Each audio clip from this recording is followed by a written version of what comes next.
RBI की तरफ से 2026 पैनल वर्ष के लिए नॉन सीएसजी पदों पर भर्ती की नोटिफिकेशन आ गई है। तो चलिए इस नोटिफिकेशन की हर एक जरूरी बात को अच्छे से समझते हैं ताकि फॉर्म भरने में कोई भी गलती ना हो। ठीक है, तो इस पूरी जानकारी को आसानी से समझने के लिए हमने इसे इन 6 मुख्य हिस्सों में बांट दिया है। हम एक एक करके सब पर विस्तार से बात करेंगे। सबसे पहले और सबसे जरूरी सवाल कि मौका क्या है, मतलब कौन कौन सी पोस्ट्स हैं और कितनी वैकेंसीज हैं। तो जैसा कि आप देख सकते हैं, भर्ती ग्रेड ए और ग्रेड बी दोनों में है। कुल 5 अलग अलग पद हैं जिसमें लीगल ऑफिसर, मैनेजर टेक्निकल और असिस्टेंट मैनेजर के पद शामिल हैं, और हर पद के लिए कैटेगरी वाइज डिस्ट्रीब्यूशन भी साफ साफ दिया गया है। तो कुल मिलाकर है 21 वैकेंसीज। हाँ, संख्या शायद कम लगे, लेकिन आरबीआई में एक पद भी बहुत मायने रखता है।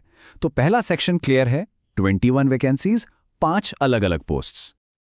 चलिए अब आते हैं सबसे जरूरी हिस्से पर, एलिजिबिलिटी यानी कि पात्रता। यहां पर बहुत ध्यान देना है क्योंकि एक भी शर्त पूरी नहीं हुई तो एप्लीकेशन रिजेक्ट हो सकती है। कट ऑफ डेट याद रखिए, 1 फरवरी 2026। तो लीगल ऑफिसर पद के लिए लॉ में डिग्री चाहिए कम से कम 50% मार्क्स के साथ। उम्र 21 से 32 साल के बीच होनी चाहिए, और हाँ, यहाँ एक्सपीरियंस भी चाहिए, एनरोलमेंट के बाद कम से कम 2 साल का। अब बात करते हैं मैनेजर टेक्निकल की। इसके लिए सिविल या इलेक्ट्रिकल इंजीनियरिंग में डिग्री होनी चाहिए, वो भी 60% मार्क्स के साथ।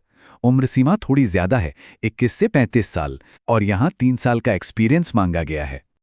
असिस्टेंट मैनेजर राजभाषा के लिए एक खास मास्टर डिग्री चाहिए होगी, हिंदी या इंग्लिश में। उम्र है 21 से 30 साल। और देखिए, यहाँ एक अच्छी बात यह है कि किसी भी तरह का प्रायर एक्सपीरियंस जरूरी नहीं है। और ये post assistant manager protocol and security, ये खास तौर पर एक्स सर्विसमैन के लिए है। कम से कम 10 साल की कमीशन सर्विस जरूरी है। और एक बहुत ही जरूरी बात, यहाँ उम्र 25 से 40 साल है, लेकिन किसी भी कैटेगरी के लिए कोई एज रिलैक्सेशन नहीं है। तो संक्षेप में, हर पद की एलिजिबिलिटी अलग है, इसलिए अप्लाई करने से पहले नोटिफिकेशन को ध्यान से जरूर पढ़ लें। ठीक है, एलिजिबिलिटी समझ ली। अब देखते हैं कि सिलेक्शन प्रोसेस क्या है, मतलब एग्जाम का पैटर्न कैसा होगा। ये भी हर पोस्ट के लिए अलग अलग है, तो इसे ध्यान से समझिएगा। देखिए, इस टेबल में सब कुछ साफ है। जैसे लीगल ऑफिसर के लिए 2 पेपर हैं और 40 नंबर का इंटरव्यू है। वहीं असिस्टेंट मैनेजर पीएनएस के लिए सिर्फ एक ऑब्जेक्टिव पेपर है और फिर इंटरव्यू। तो जिस भी पद के लिए अप्लाई कर रहे हैं, उसका पैटर्न ठीक से समझ लेना बहुत जरूरी है। और एक चेतावनी, बहुत ध्यान से सुनिए। मैनेजर टेक्निकल, एएम राजभाषा और एएम प्रोटोकॉल एंड सिक्योरिटी, इन तीनों पदों के ऑब्जेक्टिव पेपर्स में नेगेटिव मार्किंग होगी।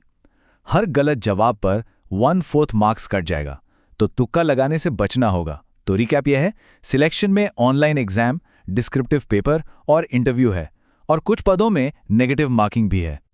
चलिए अब बात करते हैं उन चीज़ों की जो सबसे ज़्यादा ज़रूरी हैं, डेट्स एंड फीस। इन तारीखों को कहीं लिख लीजिए, कैलेंडर में मार्क कर लीजिए, क्योंकि ये निकल गई तो मौका हाथ से निकल जाएगा। देखिए, एप्लीकेशन विंडो बहुत ही छोटी है, सिर्फ 20 दिन की। 6 फरवरी को शुरू होगी और 26 फरवरी शाम 6 बजे, मैं फिर से कह रहा हूं, शाम 6 बजे बंद हो जाएगी। और एग्जाम की तारीख भी आ चुकी है, 14 मार्च। तो बिल्कुल भी आखिरी दिन का इंतजार नहीं करना है।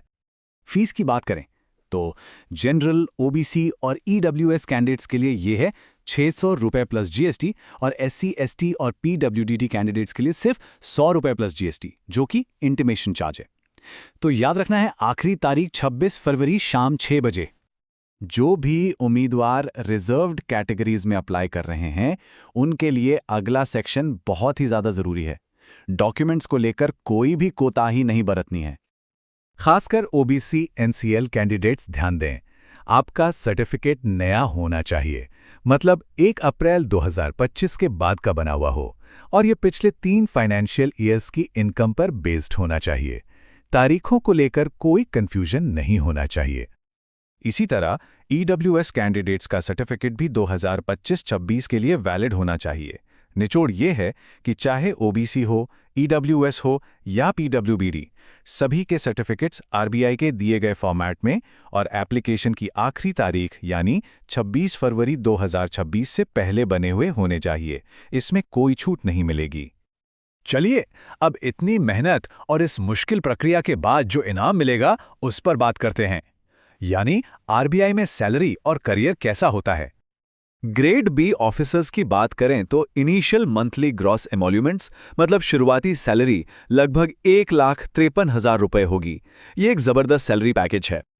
और ग्रेड ए ऑफिसर्स के लिए भी शुरुआती मासिक सैलरी लगभग 1,26,000 रुपए के आसपास होगी। ये भी बहुत ही आकर्षक है। लेकिन बात सिर्फ सैलरी की नहीं है। जैसा कि कहा जाता है, RBI के साथ जुड़ना सिर्फ एक नौकरी नहीं है, ये देश की सेवा करने का एक मौका है, देश की अर्थव्यवस्था का हिस्सा बनने का एक सम्मान है। तो अब जब सारी जरूरी जानकारी सामने है तो असली सवाल बस एक ही है, क्या आप इस चुनौती के लिए, इस बड़े मौके के लिए तैयार हैं? याद रखिए, अप्लाई सिर्फ RBI की ऑफिशियल वेबसाइट www.rbi.org.in पर ही करना है और आखिरी तारीख 26 फरवरी 2026 शाम 6 बजे। इसे काफी पहले ही अपना फॉर्म भर लें ताकि लास्ट मिनट की किसी भी टेक्निकल प्रॉब्लम से बचा जा सके।